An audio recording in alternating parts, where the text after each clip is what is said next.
Bon, frérot, on a des gros dossiers à traiter là. Déjà, SBF, petite histoire rocambolesque. On va revenir sur une grosse propagande honteuse de la BCE. Le petit chenapan a encore sévi, l'inspecteur Gadget aussi.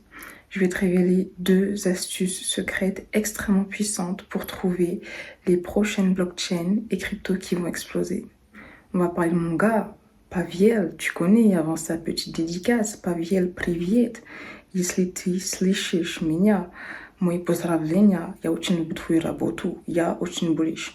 T'as vu comme le ref c'est un seru, on essaie de les parler un peu seru des petits mots, t'as vu? Кстати, если ты русский или если ты говоришь по-русски, напиши мне, и мы общаемся на русском языке, это будет наш секрет. Tu connais. Si tu connais pas, chaque dimanche, on revient ensemble sur l'actualité la plus croustillante autour des crypto-monnaies. Si c'est un sujet qui éveille ta curiosité et ou te passionne de manière incommensurable, tu sais ce qu'il te reste à faire. Maintenant, mets-toi en mode zépo, boisson sur le tech, et c'est parti.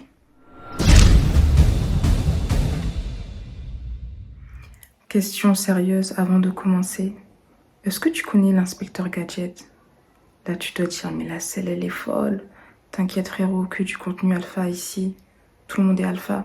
Si je te pose cette question, c'est parce qu'on a récemment appris qu'FTX avait acheté une banque américaine détenue par le co-créateur d'Inspecteur Gadget. C'est une histoire rocambolesque. Je te partage tous les détails. On va surtout essayer de comprendre pourquoi un tel geste. Et tu vas voir que c'est assez surprenant. Et c'est très vicieux. Donc FTX a investi 11,5 millions de dollars dans la 26e plus petite banque des États-Unis. La banque, elle s'appelait Farmington, elle a changé de nom pour Monkstone. Cette banque n'avait que 3 employés. L'investissement d'FTX lui a permis de détenir 10% de la banque, valorisant ainsi une banque avec seulement 10 millions de dollars de dépôt à plus de 100 milliards de dollars. C'est de la folie. Et le CEO de cette banque, c'est Janvier Chalopin, qui est le fils de Jean Chalopin, fondateur du dessin animé Inspecteur Gadget. Disons que les Chalopins font du bise en famille. Et retiens bien Jean, qu'on va appeler Inspecteur Gadget, par souci de simplicité, car je vais t'en reparler. Mais avant ça, la question qu'on se pose, pourquoi acheter une banque? Quel est l'intérêt d'obtenir une banque? En fait, ce qu'il faut comprendre, c'est que les plateformes crypto ont souvent du mal à établir des relations avec les banques traditionnelles. Tu vois, les relations sont un peu remplies de tensions, il y a des tensions quoi. Et en obtenant une partie d'une banque traditionnelle, ça ouvre les champs des possibles en termes de dinguerie financière. Blanchiment d'argent, obtention de crédit, tu vois ce que je veux dire. D'ailleurs, avant l'investissement d'FTX, on a vu que les dépôts de la banque Moonstone oscillaient autour de 10 millions de dollars. Mais après les dépôts, on a pu remarquer notamment qu'au 3e trimestre de cette année, les dépôts de la banque ont bondi de près de 600% pour atteindre 84 millions de dollars. Et 71 millions de dollars de ces dépôts provenaient seulement de 4 nouveaux comptes. C'est assez particulier. N'hésite pas à me dire ce que tu en penses. Autre fait assez troublant, le ref et là qui voilà Inspecteur Gadget, c'était aussi le président de Deltec. Deltec est une banque des Bahamas qui sert des Yankees crypto. Deltec, c'est aussi la société mère de la banque Farmington Moonstone. Est-ce que tu captes le délire? C'est pas fini, on continue, tu connais. Parce que de par sa position de président au sein de la Banque des Bahamas, Mister Elakiwala, Inspecteur Gadget, a pu facilement convaincre les régulateurs des Bahamas de laisser FTX et Alameda faire ce qu'ils voulaient, j'ai envie de dire. Imagine qu'ils ont pu avoir des traitements de faveur. Tu vois ce que je veux dire? Farmington avait également des liens très étroits avec Tether, Bitfinex, Coucou, le stablecoin USDT, qui, on dirait, est dans des bails assez chelous.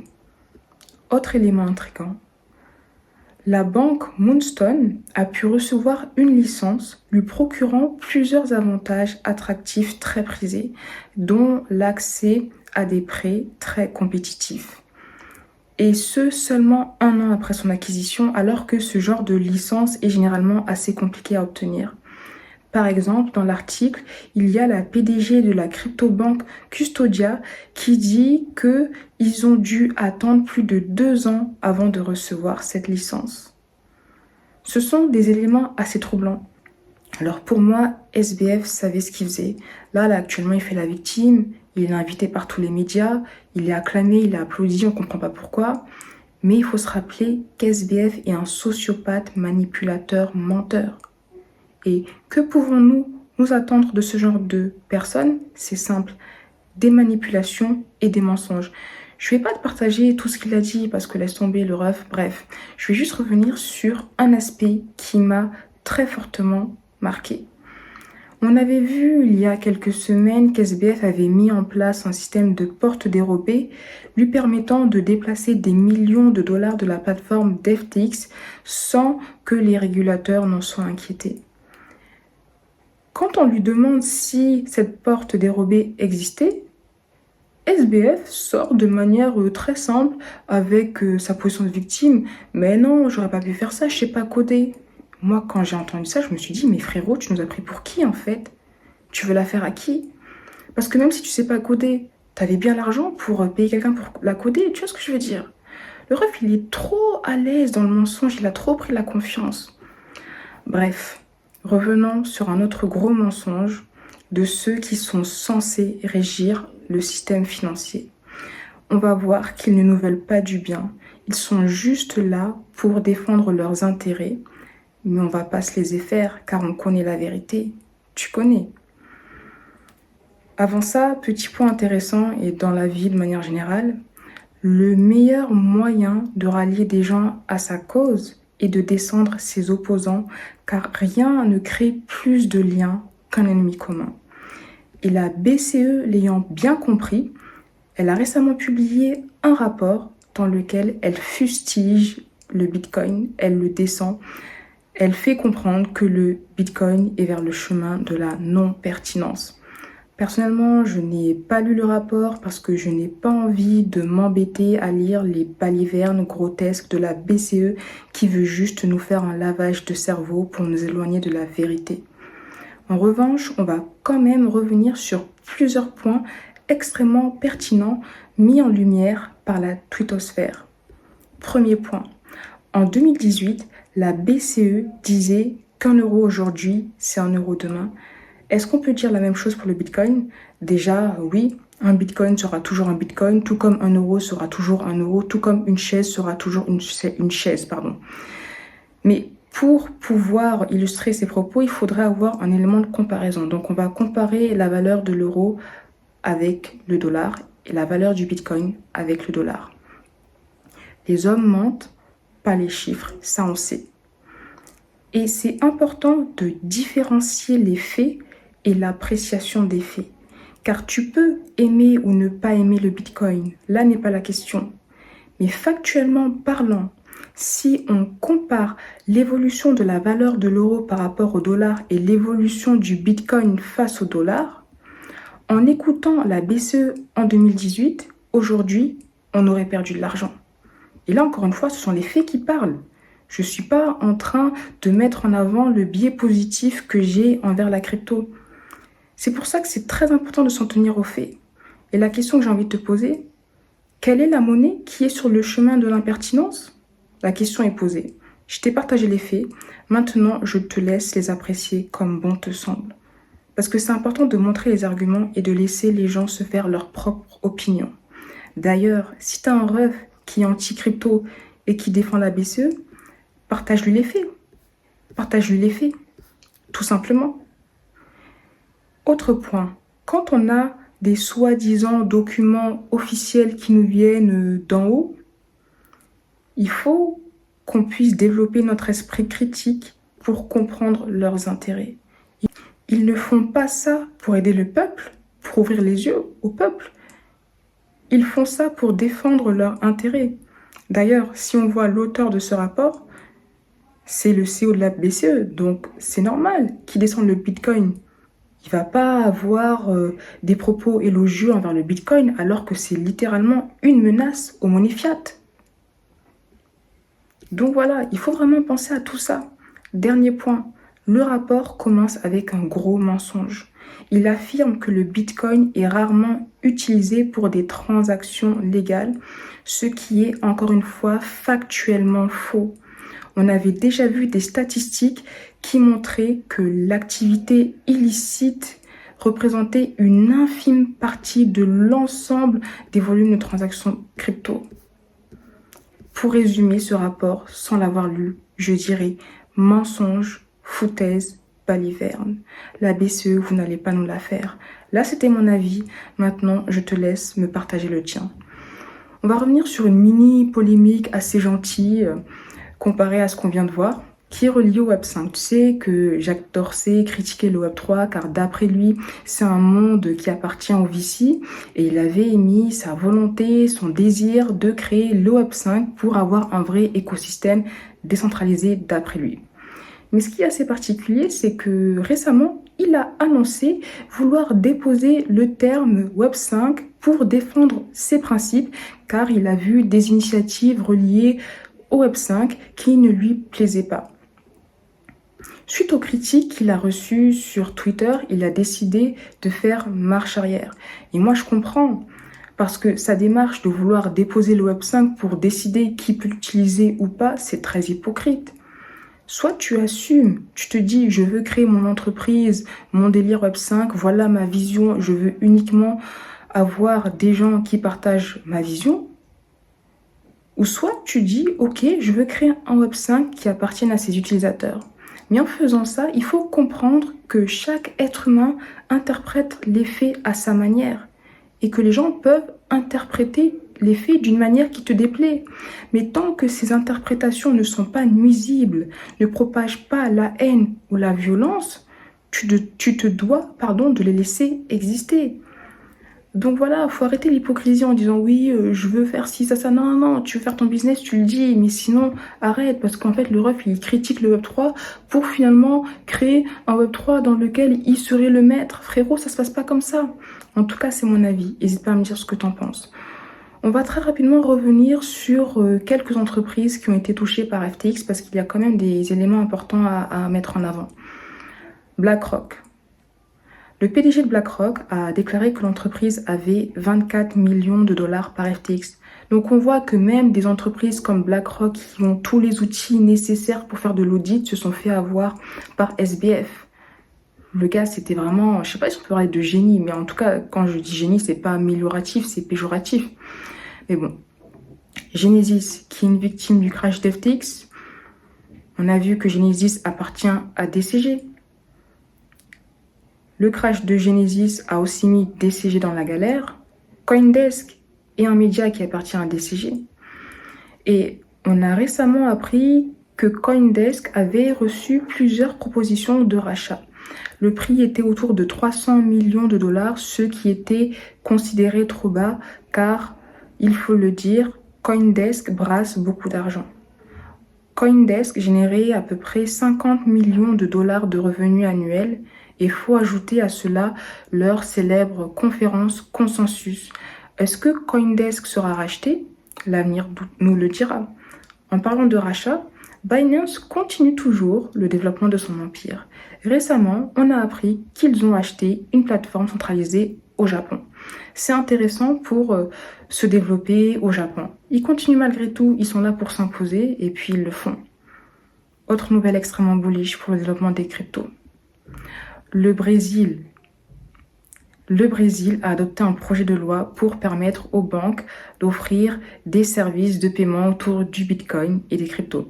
Attention, ils n'ont pas fait du Bitcoin la monnaie légale, mais ils font du Bitcoin une monnaie qui peut être autorisée et ça c'est bullish. On voit que malgré le crash d'FTX, ils ne ferment pas les yeux parce qu'ils ont compris qu'FTX n'était pas un problème relié à la crypto, mais un problème relié à la centralisation. La crypto a été renforcée plus que jamais. La crypto a vu ses fondamentaux se renforcer, Malheureusement, la tendance de marché est toujours très bearish et il y a des victimes qui doivent licencier. Parmi elles, Kraken licencie 30% de son personnel. Pareil pour Bybit, qui licencie 30% de ses employés. Et revenons maintenant sur BlockFi. BlockFi est malheureusement une autre victime d'FTX. BlockFi dépose le bilan, BlockFi fait faillite. Mais c'est pas le pire. Leur situation est très très délicate. Franchement, force à eux, force à vous les refs. Parce que BlockFi doit plus d'1 milliard de dollars à 3 de ses plus grands créanciers, dont 30 millions de dollars qui n'a pas encore été payé à la SEC. Et pour couronner le tout, ça c'est assez drôle. BlockFi a décidé de poursuivre SBF pour obtenir des actions de Robinhood qu'SBF leur aurait promis au début du mois. Mais les frérots, SBF, il a plus d'argent, vous croyez qu'il va vous donner quoi? Enfin, c'est chaud, c'est assez particulier. On va revenir sur un hack, un double hack en fait qui s'est produit. C'est assez intéressant de voir ce qui s'est passé. Donc il y a eu, je sais pas si c'est un hack ou un exploit, en tout cas, on va parler du hacker et du petit chenapan.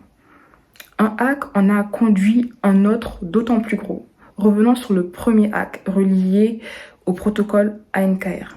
Donc il y a un hacker qui a exploité une vulnérabilité dans le code de la crypto ABNB relié au protocole ANKR. Cette vulnérabilité permettait de créer des ABNB à la folie, à l'infini. Donc le hacker a exploité cette vulnérabilité pour minter 20 quadrillions ABNB qui a fait chuter le cours de l'ABNB de plus de 99%.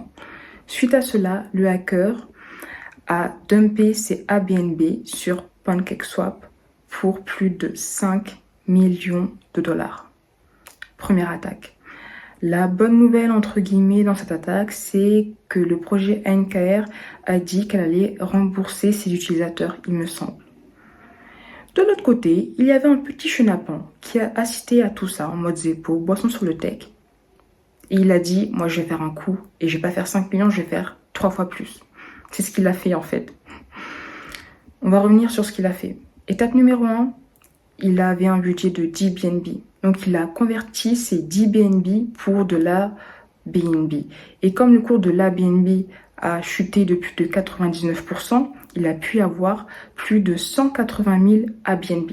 Pour petit rappel, un ABNB, c'est censé être égal plus ou moins à un BNB.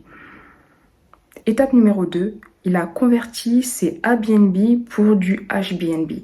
Donc le HBNB est aussi censé être égal plus ou moins à un BNB. Après avoir converti ses ABNB en HBNB, il les a stackés sur le protocole Helio Protocol pour emprunter plus de 16 millions de dollars en AI, qui est le stablecoin relié à Helio Protocol. Là, on appuie sur pause parce qu'on se dit, mais attends, au début, il avait un budget de 10 BNB. Comment est-ce qu'il a pu emprunter 16 millions de BNB alors qu'on sait que le ABNB a perdu de sa valeur? Et c'est là où il faut qu'on revienne sur le fonctionnement d'Helio Protocol. En fait, pour permettre à ses utilisateurs d'emprunter et de déposer des cryptos, Helio Protocol utilise un oracle. En fait, un oracle, c'est un service qui connecte les données du monde réel à la blockchain et ou des données d'une source externe à une blockchain et un protocole particulier. Et dans le cas d'Helio, Helio utilise un oracle pour avoir les prix des cryptos. Cependant, le prix de ABNB n'avait pas été mis à jour suite au hack, car apparemment la mise à jour des prix ne se fait pas de manière instantanée, malheureusement.